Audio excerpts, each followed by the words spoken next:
Netizen, nah kembali lagi nih di Himasi Podcast Every Friday. Nah untuk hari ini tuh podcastnya edisi spesial banget nih, dimana edisi di penghujung tahun 2020. Temanya itu resolusi bersama dosen-dosen SI.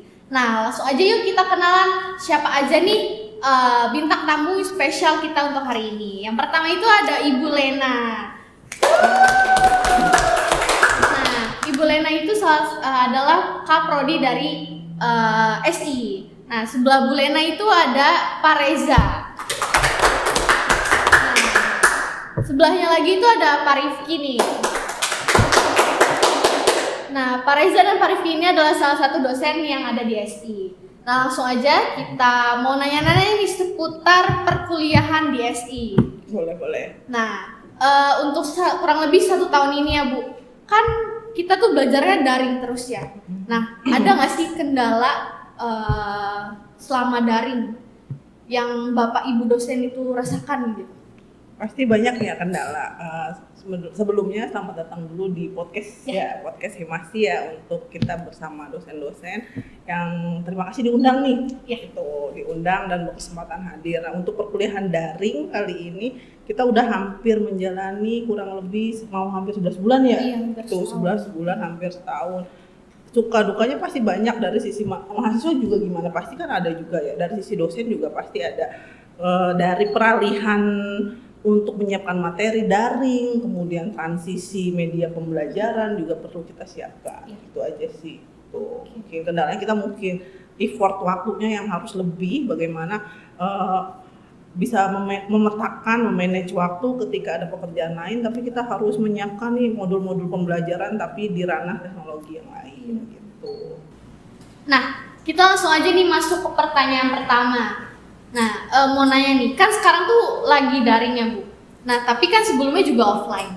Nah, apa sih perbedaannya yang dirasain pas bedanya offline sama online gitu pas kuliahnya? Pasti ada bedanya ya. Jadi kalau perkuliahan offline itu kita kan bisa interaksi sama dosen, mahasiswa, lebih interaktif, tanya jawab. Tapi ketika kita mengalami masa pandemi ini, kondisi sudah hampir 11 bulan ya, kurang lebih.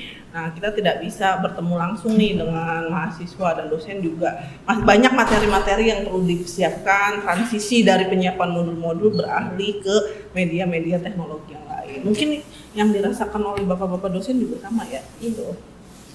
Terasa banget ya perbedaannya gitu. Iya, terasa banget perbedaannya. Jadi ketika kita langsung berinteraksi kan selesai urusan dalam satu waktu, KBM, kegiatan belajar mengajar.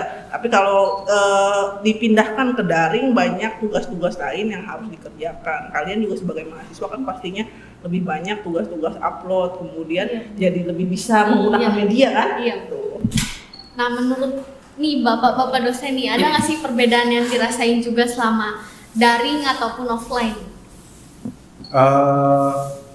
Menurut saya sih ya, kebetulan udah beberapa tahun saya ngajar itu, jadi memang sangat berbeda sekali gitu ya. Jadi kalau kita misalkan offline itu kita bisa, memang betul kata Bu Lena tadi, kita bisa berinteraksi langsung gitu, secara langsung kita juga bisa tahu pribadi mahasiswa yang ini di treatment harus bagaimana, diberikan materinya itu caranya harus bagaimana gitu ya. Itu kalau offline itu salah satu contoh saja. Tapi kalau misalkan kita daring begini online, kita juga sebetulnya dosen juga kalau misalkan kita belum pernah, karena ada beberapa kelas itu yang baru masuk gitu, mahasiswa baru. Jadi kita belum tahu dosen ya gitu ya. Iya, kita belum tahu pribadinya ini seperti apa, yang lain seperti apa. Masih kurang beradaptasi. Treatmentnya juga setiap mahasiswa kan memang beda-beda gitu ya, nggak sama. Nah itulah mungkin kelemahan dari daring ini. Tapi sebetulnya di kampus kita di UCIC juga sebetulnya sebelum terjadi pandemi ini kita juga sudah ada rencana, kalau nggak salah Ibu ya, udah ada rencana jadi itu blended learning gitu. Jadi separuhnya beberapa pertemuan itu daring seperti sekarang, separuhnya lagi offline gitu. Jadi memang sebetulnya kita tuh sudah mau mengarah ke arah seperti ini gitu. Tapi mungkin dipercepat karena pandemi, jadi mau nggak mau jadi langsung ya sudah daring semua gitu. Jadi Nggak kaget lagi mungkin ya. nanti nggak kaget lagi. Sama effortnya mungkin lebih dibandingkan kita offline sih. Soalnya bikin materi, nyiapin materi, periksa tugas, waktu ya, iya meminta waktu dan pikiran juga, gitu. Soalnya ada apa ya? Gini, soalnya kalau misalkan kita pengajar gitu ya, dosen apa guru itu kadang-kadang ada rasa penyampaian materi nyampe apa enggak gitu Oh, tuh. iya. Nah itu yang nggak bisa didapatkan kalau online gitu. Nggak Itu, ada feel-nya. ya itu yang kurang. Begitu dari saya. Nah, menurut Pak Rifki nih kayak gimana? Ya, kalau menurut saya pribadi benar apa yang dibilang sama Pak Reza tadi ya. Kita tuh sebagai dosen tuh jadi punya tantangan baru. Nah, dengan cara menyiapkan materi online itu seperti apa, kita membuat materi dengan video itu seperti apa, itu tuh hal-hal yang baru kita pelajarin. Jadi gimana sih dengan video ini kalian gitu sebagai mahasiswa itu bisa ngerti apa yang kita sampaikan gitu. Kayak lebih ngulik gitu. Iya, kan? loh, jadi kita kalau di kelas itu kan misalkan ada yang nanya apa kita bisa langsung jawab. Kalau misalkan online gitu ya melalui video atau apa, kalau misalkan ada yang tanya kita kadang jawabnya via WA atau Iya, via grup benar. atau apa gitu. Itu yang sebenarnya yang jadi kelemahan di online itu seperti itu. Karena kalau misalkan kita kelas pakai Zoom atau pakai Google Meet juga itu kadang kurang efektif karena terhambat sinyal segala macam. Itu Iya juga sih. yang jadi kendala saat kuliah online gitu. Oke. Itu sih dari saya. Nah, lanjut ya. Gimana sih kiat-kiat buat para mahasiswa menghadapi daring ini? Maksudnya kan biar lebih mahasiswa tuh punya effort buat siap ngadepin daring, apalagi kan khususnya untuk kayak semester 1 ya, belum pernah ketemu dosen ataupun ketemu kakak tingkatnya, jadi kan kayak lebih masih ngawang-ngawang gitu. Masih meraba-raba kuliah tuh sebenarnya aslinya kayak gimana sih gitu kan, karena kan kita dari awal ketemu sampai sekarang juga kan masih online, jadi kan masih belum ada bayangan yang jelas gimana nanti kuliah itu gitu. Gimana Pak? Mulai dari Pak Rifki deh. Oke, kalau dari saya buat yang mahasiswa baru misalkan ya, atau buat kalian yang masih semester awal, lebih banyak komunikasi dengan dosennya, karena saya yakin banyak yang nggak tahu juga nih sama saya misalkan saya nggak ngajar semester 1 gitu, tapi kan kalau misalkan kita bisa komunikasi, kita kan ada sarana, misalkan ada grup di Himasi atau grup-grup yang lain itu yang bisa nampung kita sama-sama, itu di situ jadi media komunikasi kita biar lebih tahu. Nah, terus untuk kiat-kiat perkuliahannya juga sebenarnya kalau saya yakin gitu apa yang disampaikan sama dosen-dosen di UCIC ini udah benar-benar yang terbaik buat mahasiswanya gitu. Untuk masalah materi, untuk penyampaian materi itu pasti udah berusaha yang terbaik untuk disampaikan ke mahasiswanya. Nah, tinggal gimana kaliannya menerimanya seperti apa. Nah, yang perlu diingat tuh kadang kalian itu lupa bahwa ini bukan libur tapi tetap belajar gitu. Itu yang perlu diingat. Jadi jangan seenaknya lah, misalkan begadang sampai larut malam atau sampai pagi gitu, sampai lupa kuliah, padahal mah kita tetap kuliah jalan gitu. Bedanya Itu yang nggak pernah cuma ditinggalin. tempatnya Iya, doang. bedanya kita yang online sama offline aja gitu. Jadi kegiatannya tetap nggak berubah gitu. Seperti itu. Menurut Pak Reza nih kayak gimana kiat-kiatnya itu?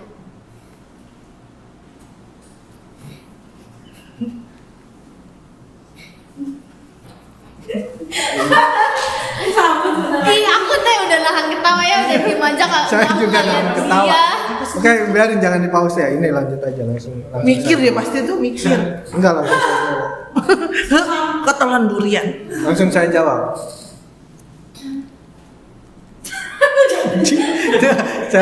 saya lagi mengumpul. Bapaknya udah pengen ketawa soalnya bibirnya Enggak. Saya udah Ayo Pak, cepetan. mengumpulkan serius dulu saya ini. Dan siapa nggak mau lihat tuh? Bu. Ayo bisa. Udah, yuk. Yuk.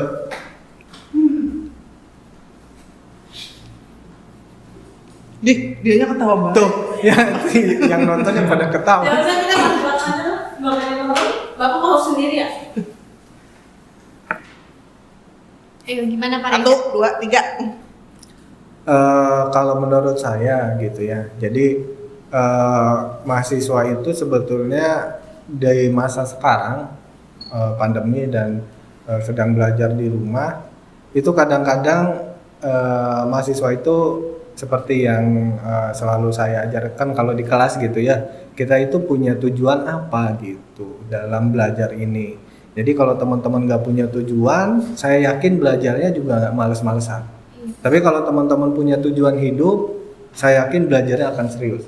Itu sih yang membedakan kalau menurut saya gitu ya. Jadi untuk tips-tipsnya seperti balik lagi seperti kalau kita belajar offline, itu saya selalu menanyakan dulu bagaimana teman-teman nanti ke depannya mau jadi apa, mau seperti apa gitu ya. Jadi kita itu kadang-kadang kita mau sukses tapi kita nggak tahu suksesnya itu mau jadi apa gitu.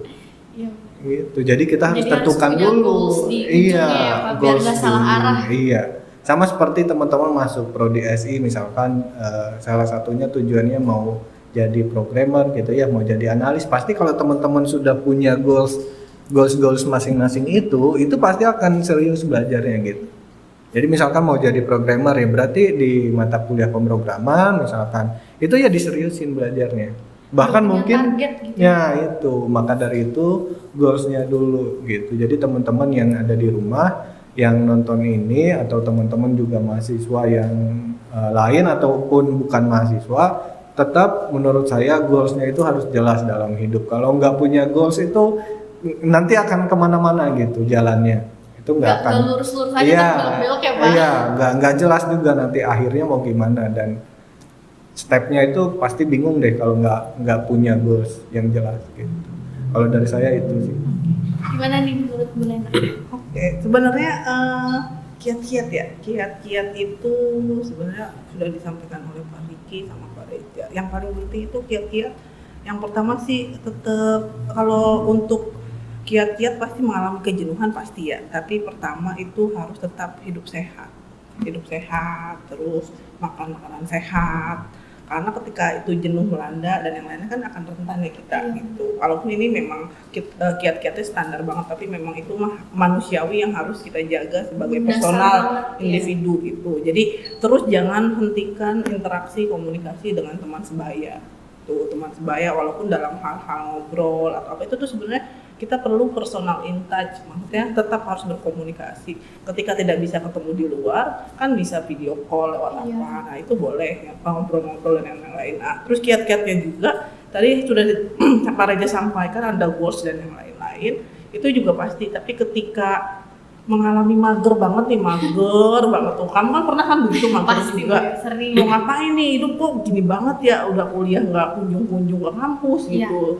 Terus makanan itu lagi di rumah ya, ketemu itu lagi, kayak bosen lagi, mau ngapain nih, jangan sampai tuh kita depresi nih, pasti depresi, terus mental kita sakit juga. Nah itu sebenarnya kesempatan di pandemik ini tuh kita bisa banyak-banyak baca sebenarnya, jadi banyak-banyak baca, buka literatur, kan kebanyakan waktu di rumah nih nggak ngapa-ngapain, ya buka-buka jurnal atau buka-buka e-book tuh bisa kita lakukan mempersiapkan KKN, persiapkan skripsi yang proyek-proyek gitu. Pokoknya apa aja baca. Kalau udah bosen nih ya udah tinggalin aja sebentar, baca novel atau baca games atau apa, nah, itu bisa dilakukan. Pokoknya harus balance antara dua sisi gitu. Tapi jangan menghilangkan sisi personal yang kita butuh nih, interaksi sama temen. Saya mau gosip-gosip nih, ya udah nggak apa-apa, telepon temen setengah jam atau 30 menit gitu. Kebutuhan ya, Bu. Kebutuhan itu. Jadi jangan sampai kok saya belajar mulu nih, kok kayak gini banget hidup gitu. Banget gitu ya. Sebenarnya jangan sampai nih kamu masih pada muda nih ya, dosen-dosen SI juga masih pada muda, tapi kok hidup itu gini-gini banget gitu kan, kayaknya harus balance juga gitu. Jangan sampai mental kita sakit ketika pandemi ini nggak kunjung berakhir tahun depan, atau ini kan udah di penghujung tahun ya, kita nggak tahu nih mau di tahun depan itu mau setahun lagi atau 2 tahun lagi, tapi mudah-mudahan kan vaksin sudah ditemuin ya. Tuh, jadi kita kiat-kiatnya ya pinter-pinter mengolah diri sendiri aja. Iya. Apalagi kan sekarang banyak kasus tuh ada siswa atau mahasiswa yang nggak kuat sampai akhirnya bunuh diri karena daring, bener nggak sih? Nah, jadi kan gimana kita bisa mengolah diri kita sendiri biar nggak jenuh-jenuh banget sama tugas yang numpuk. Nah itu, gitu kan? Ini salah satu dosen-dosen ini banyak tugas loh. Tolong Pak Reza. Banyak keluhan soalnya. Tapi wajar kalau tugas banyak itu karena memang ada goals tujuan tadi ya, terkait dengan goals tujuan tadi. Jadi jangan lupa tugasnya Pak Reja banyak banget, tugasnya Pak Rifki banyak banget gitu. Ya memang tugas mahasiswa begitu. Dan dosen juga sebenarnya kalau bisa nggak ngasih tugas, tapi itu memang media-media yang sudah kita harapkan bisa membantu mahasiswa gitu ke depannya. Walaupun di era pandemi ini nggak mungkin ditutup sama sekali pendidikan gitu kan. Gitu.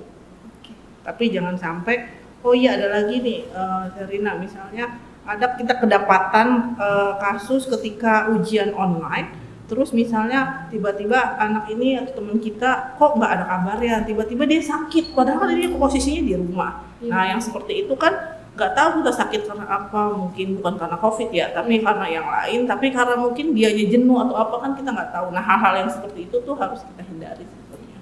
Jadi kiat-kiatnya ya harus hidup sehat. Nah, kegiatan Bapak Ibu dosen nih selama perkuliahan ini melakukan apa aja? Kan maksudnya setahu saya itu ada yang menjalani WFA juga, ada yang WFO juga. Nah, kegiatannya tuh diisi sama apa aja sih? Nah, dimulai dari Pak Reja. Kebetulan kalau saya itu termasuk ke dosen yang work from office gitu ya. Karena ada beberapa kewajiban yang harus saya penuhi gitu. Jadi hampir setiap hari saya itu berada di kampus gitu. Jadi untuk teman-teman mungkin untuk yang mau menanyakan tugas atau diskusi atau apapun yang berhubungan dengan saya bisa datang ke kampus untuk saat ini gitu ya. Untuk saat ini bisa datang, bisa diskusi langsung, tapi dengan protokol yang harus dijaga. Ya harus, karena di kampus kita itu sangat ketat gitu ya. Jadi jangan teman-teman ke kampus tapi nggak protokolnya nggak lengkap untuk kesehatan, itu ya tidak akan dibolehkan masuk juga. Nah selanjutnya untuk online teman-teman mungkin mahasiswa juga tadi saya menambahkan dari pertanyaan sebelumnya. Nah untuk teman-teman yang kuliah dari rumah gitu ya. Saya harap teman-teman itu kalau ada misalkan pembelajaran yang tidak dipahami gitu ya, kalau ada misalkan dosen juga misalkan yang kurang paham ya, itu harus banyak diskusi gitu, yang banyak nanya gitu, karena kan tidak semuanya itu tepat sasaran gitu. Karena kalau saya menjelaskan sama Serina mungkin Serina ngerti, tapi kalau saya menjelaskan dengan cara dan hal yang sama ke orang lain, misalkan teman saya belum tentu paham gitu. Maka dari itu pribadi masing-masing itu berbeda, jadi harus bertanya gitu. Kayaknya mahasiswa juga dituntut harus aktif ya. Nah iya gitu, jadi bertanya, ya. Jadi itu saja tambahan dari saya mungkin ya.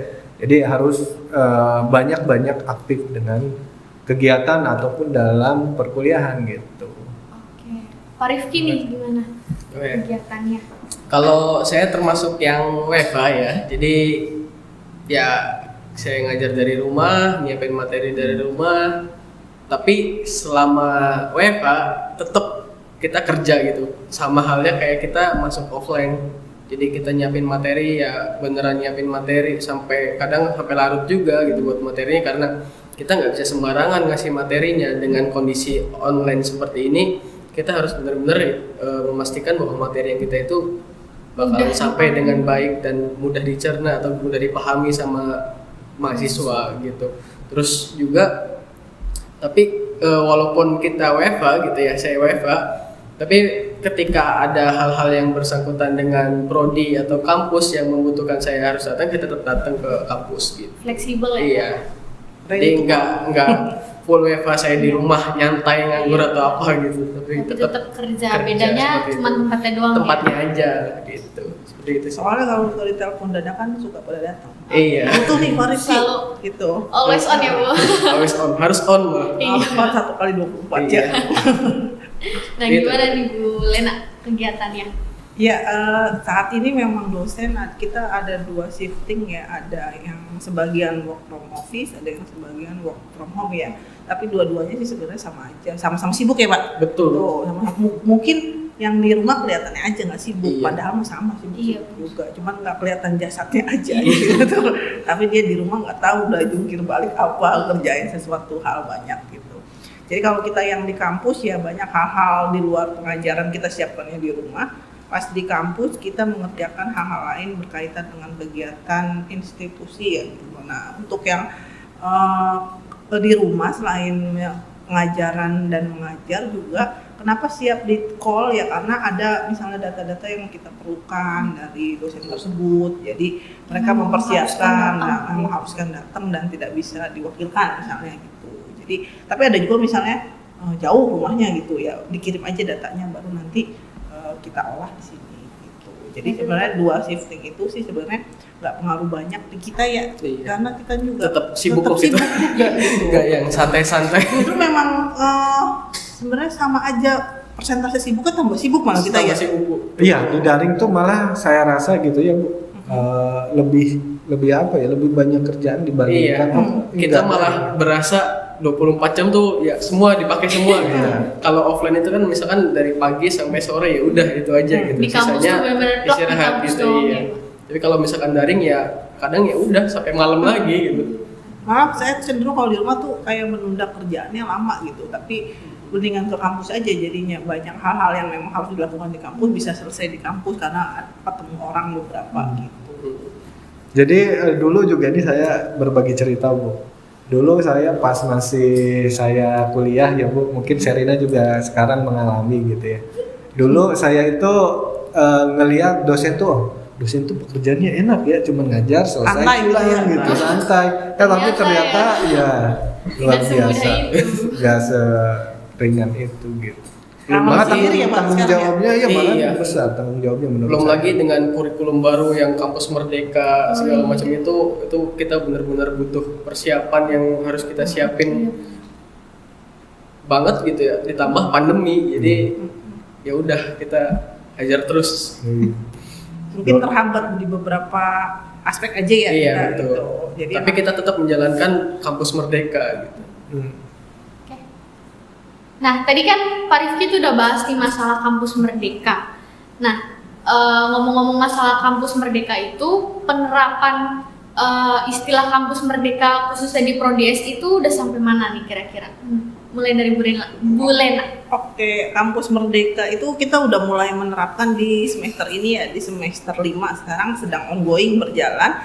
Sudah kita bagi menjadi 2 peminatan. Yang pertama SI bisnis, yang kedua SI enterprise gitu. Mungkin kakak tingkat yang sekarang tuh sudah mulai kita implement di semester ini. Jadi nanti ke depannya juga mulai kita garap karena memang mengusung tahun ini sebenarnya sudah harus dijalankan kampus merdeka, tapi ada kendala juga ketika memang semua PTS dan PTN di Indonesia harus menjalankan kampus merdeka, terus langsung diterpa pandemi kan.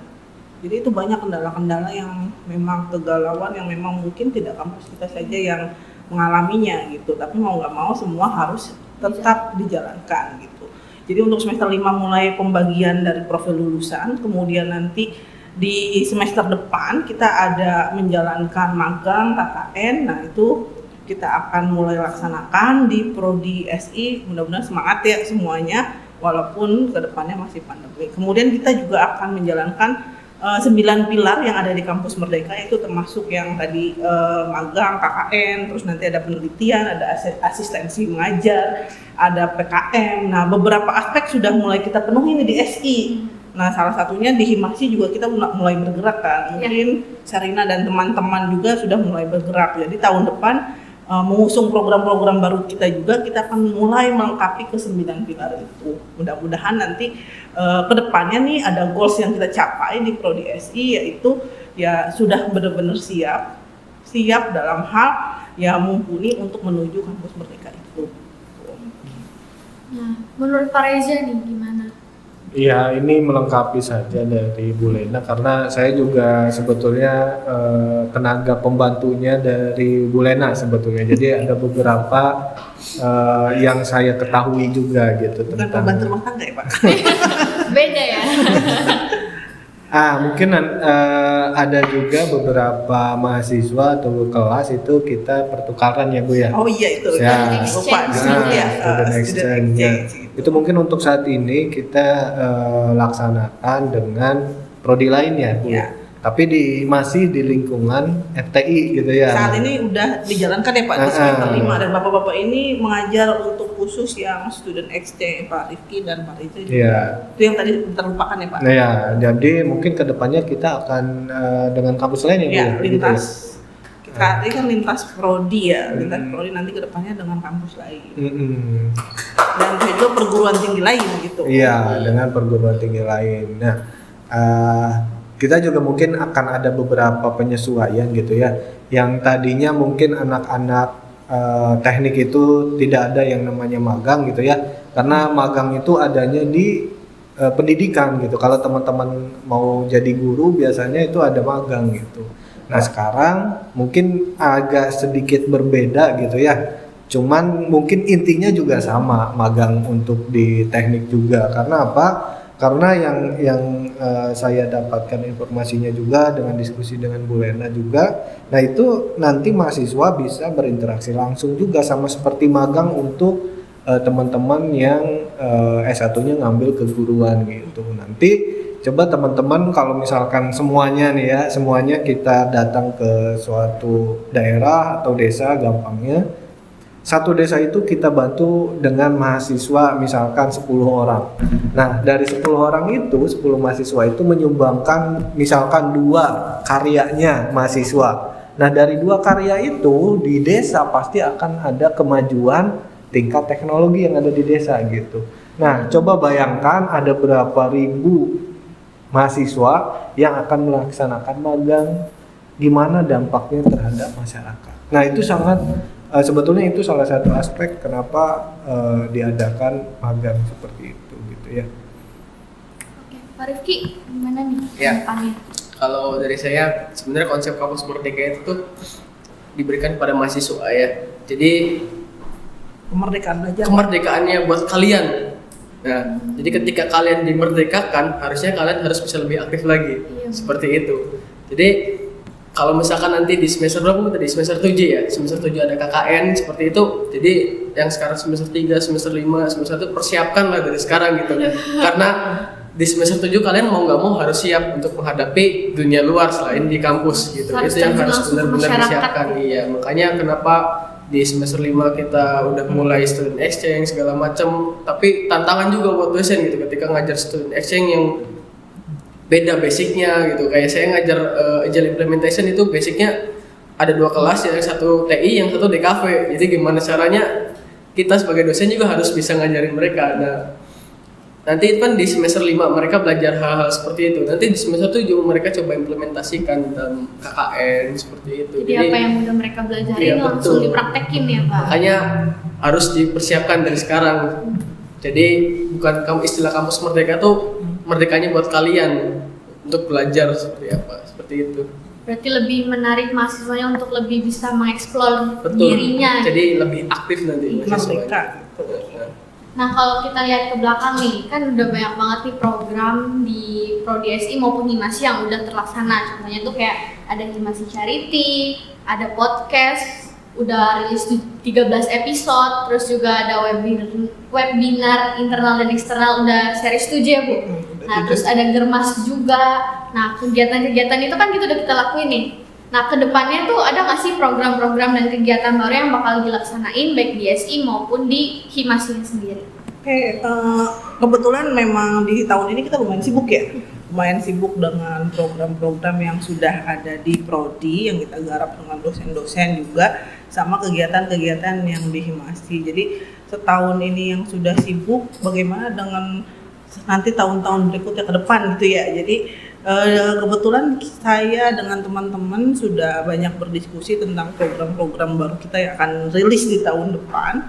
Salah satunya mungkin kita akan tetap meneruskan podcast ya. Podcast juga itu podcast kita akan rubah temanya di tahun depan. Kita kemas lebih menarik dari 10 tema yang sudah ada. Mungkin kita akan mencari tema yang lebih bagus dan kemasan yang lebih menarik. Kemudian untuk webinar juga kita akan melanjutkan ya nanti khusus nanti ada spesialisasi webinar, Pak Rifki nanti akan menyampaikan ya. Dan untuk spesialisasi perlombaan ada Pak Reja nanti akan menyampaikan. Jadi banyak, ini webinar tidak berhenti sampai 7 saja seriesnya. Jadi nanti kita akan praktisi seri-seri lain berikutnya. Nah, kemudian tadi podcast sudah ya. Kemudian kita akan launching juga program baru Himasi Field Trip ya. Kita bersama dosen, bersama mahasiswa untuk menjalankan Himasi Field Trip itu bukan sekedar jalan-jalan ya. Jadi kita akan masuk ke tadi yang menyinggung kampus Merdeka itu kan ada proses yang pengabdian masyarakat, terus asistensi mengajar. Di Himasi Field Trip ini ada program baru di mana kita bisa langsung terjun ke masyarakat, bisa itu lewat seperti asistensi pengajaran dan yang lain-lain. Nanti itu kita akan mengusung konsep itu.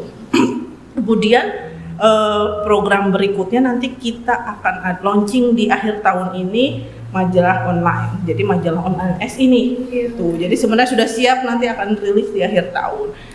Isinya tentang apa? Tentang kegiatan 1 tahun ini di 2020. Jadi di Prodi SI itu dan Himasi apa saja sih kegiatannya kita summarize dalam bentuk majalah online. Namanya MAPSI. Jadi nanti bisa diunduh lewat websitenya, dan kalau misalnya kakak-kakak kelas sudah wisuda atau sudah lulus bisa buat kenang-kenangan kayak buku tahunan gitu. Makanya dituntut ya Bu biar ada mukanya di majalah itu gitu kan. Jadi kan saya setahun kemarin ngapain aja di kampus, wah ternyata ada buktinya nih, evidensinya ada di majalah itu. Barangkali nanti kalau bosen lihat Sherina Warawiri di Instagram Himasi, ganti-ganti nih mahasiswa yang lain. Jadi bisa berkesempatan, kita open semua untuk keaktifan mahasiswa gitu. Biar mukanya juga muncul gitu ya. Tuh, mukanya muncul dan bisa ada kenang-kenangan saya pernah aktif di prodi saya sendiri gitu. Kemudian program berikutnya ada Virtual Tech Exhibition. Kita akan mengadakan pameran 1 tahun sekali, tapi bukan pameran apa-apa, jadi itu pameran software. Jadi ketika nanti sudah memasuki semester 6 dan semester 7 sudah menjadi karya suatu proyek software, kita akan gelar pameran virtual gitu. Nanti bisa diadakan 2 hari, 1 harinya khusus Prodi SI, 1 harinya kita akan undang lintas prodi. Tuh, mungkin itu gambaran yang lebih summarize-nya ya. Nanti untuk program lainnya ada 1 minute learning, kemudian ada dari sisi 1 day course, kemudian ada masalah yang perlombaan-perlombaan akan disampaikan oleh bapak-bapak di sebelah saya. Itu program yang sedikitnya ya, bisa saya sampaikan di tahun depan yang akan rilis. Gimana Pak Reza? Ya, untuk saya mungkin kan kita juga sudah dibagi, jadi saya mengerjakan apa tanggung jawab saya, Pak Rifki apa gitu ya. Nah kalau saya itu teman-teman kalau yang mau ikut lomba dan nanti pun misalkan kita punya informasi lomba itu nanti akan melalui saya gitu. Jadi teman-teman yang ikut lomba apa, misalkan contoh ABC, misalkan contoh lomba karya tulis ilmiah atau lomba misalkan membuat sebuah startup gitu, itu bisa melalui saya gitu ya. Jadi teman-teman juga mungkin kalau yang aktif-aktif sering ikut lomba, sering juga ketemu saya gitu serinya. Selanjutnya satu lagi itu tentang One Day Startup gitu. Kenapa One Day Startup? Ini balik lagi ke yang tadi gitu ya, yang sebelumnya. Nah lomba startup itu untuk saat ini sangat banyak sekali.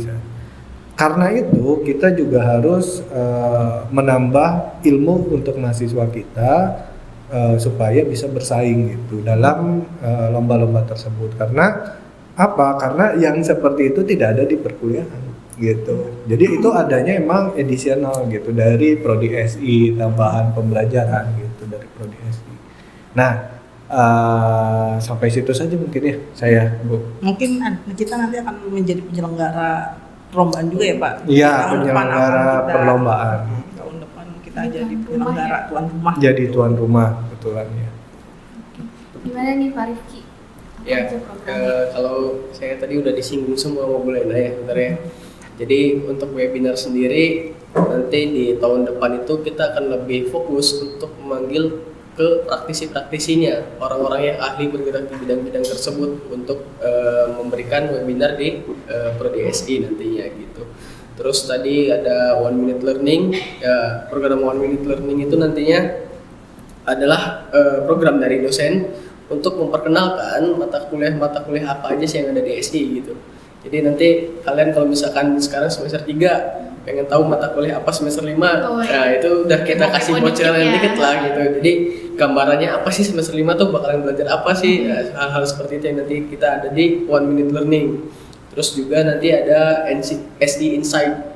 SI Insight itu nanti kita akan ngebahas perkembangan apa aja sih yang ada yang sekarang lagi berkembang gitu tuh, tentang teknologi, tentang ekonomi, tentang banyak hal lah gitu, tentang dunia pekerjaan, kerja di startup tuh seperti apa, kerja di tempat ini tuh seperti apa, itu bakalan kita sharing-sharing. Itu yang isi bisa jadi dari dosen, bisa jadi dari alumni gitu, atau kalian-kalian yang udah berpengalaman di bidang-bidangnya seperti itu nanti. Berarti isinya tentang informasi umum. Betul, informasi umum yang nanti dikemas menarik lah gitu. Iya. Oke, biar nambah-nambah pengetahuan juga kita Betul, sebagai iya. mahasiswa ke depannya tuh harus seperti apa gitu. Iya, gitu. Jadi kita bergerak semua, dosen bergerak, Mahasiswa mahasiswa bergerak. bergerak juga gitu. Jadi nggak ada yang cuma mager-mageran ya. Iya. Semuanya harus dituntut aktif. Oke. Oke nih Citizen. Nah, kita kan udah ada di penghujung tahun nih. Pasti kan kita nggak bakal sama nih sama tahun ini. Kita pengennya itu tahun depan bakal lebih baik lagi. Nah, pastikan kalau misalnya setiap tahun baru itu pasti punya harapan, cita-cita, dan resolusi nih. Nah, kita dengerin resolusi dari Bapak Ibu dosen khususnya buat prodi kita dan untuk para mahasiswanya juga. Boleh, Pak Rifki dulu deh. Dari saya dulu? Ya. Oke, kalau dari saya sedikit aja ya. Untuk mahasiswa gitu ya, untuk mahasiswa karena tadi yang di awal udah dibilang bahwa ini sekarang itu kita menghadapi kampus merdeka, artinya resolusi di tahun depan mahasiswa dituntut lebih aktif lagi gitu ya untuk menjalankan semua kegiatan, bukan cuma belajar, kegiatan-kegiatan di luarnya juga gitu, misalkan kegiatan di himasi atau kegiatan-kegiatan di lapangan lainnya, itu yang perlu ditingkatkan nanti di tahun depan. Jadi kalian harus aktif juga. Nah, terus dapat bonus juga kan kalau aktif dapat bonus kemana coba, masuk ke majalah nanti bisa jadi seperti itu kan, ada mukanya nah gitu ya. jadi kita kan Cover boy. iya, kita bisa punya kebanggaan sendiri ya. Oh, selama setahun ini kita punya track record ngapain aja nih, ikut acara apa aja sih, nanti itu ada di majalah seperti itu. Terus kalau untuk prodi sendiri, buat prodi SI-nya sendiri gitu ya, kita sebagai dosen-dosen diharapkan bisa lebih kompak lagi ke depannya, kita bisa saling bantu, kita bisa saling majuin SI bareng-bareng gitu. Banyak goals-goals yang perlu kita kejar di SI, yang perlu kita tingkatkan kinerjanya segala macam, itu harus kita kuatkan lagi gitu. Kita harus bisa saling kasih semangat.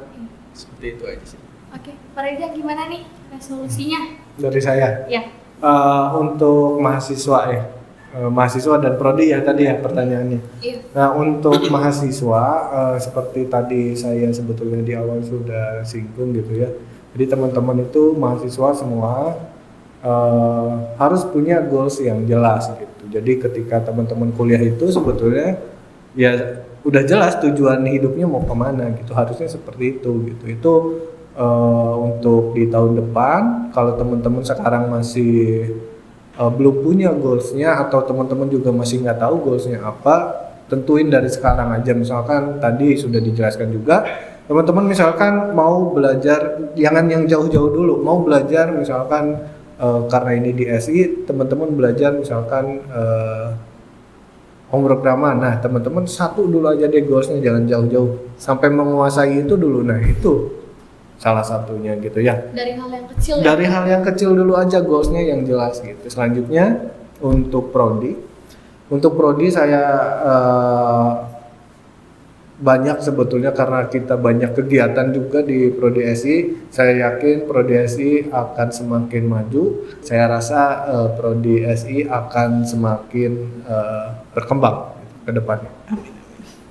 Terakhir nih dari Kaprodi SI-nya.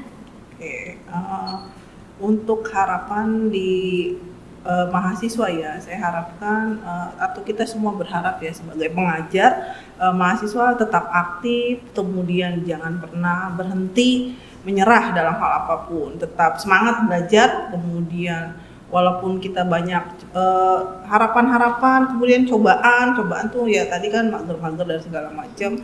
Nah, itu harus tetap bisa teratasi. Jadi bagaimana harapannya kita tetap menjadi generasi-generasi yang tetap bisa menyongsong masa depan atau menyongsong tahun-tahun berikutnya dengan penuh semangat gitu.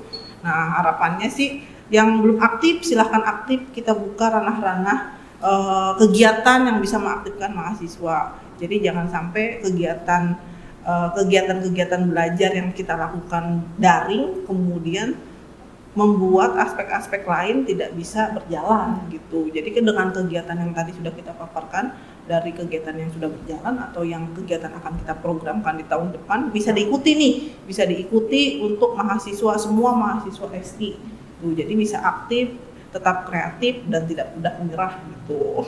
Ya, jadi tetap berjalan gitu. Kemudian untuk harapan di Prodi SI sebenarnya banyak banget yang sudah terjadi di tahun-tahun 2020. Kita banyak belajar di tahun-tahun 2020, banyak doa dan harapan juga di situ. Nah, yang belum kita kembangkan di 2020, kita harus tetap aktif di dalam 2021 ke depannya mengembangkan yang belum kita kembangkan ya. Salah satunya tadi di Kampus Merdeka yang belum kita capai harus kita capai, kemudian sama-sama kompak dosen SI-nya, kemudian sama-sama bergerak, sama-sama berkreatif.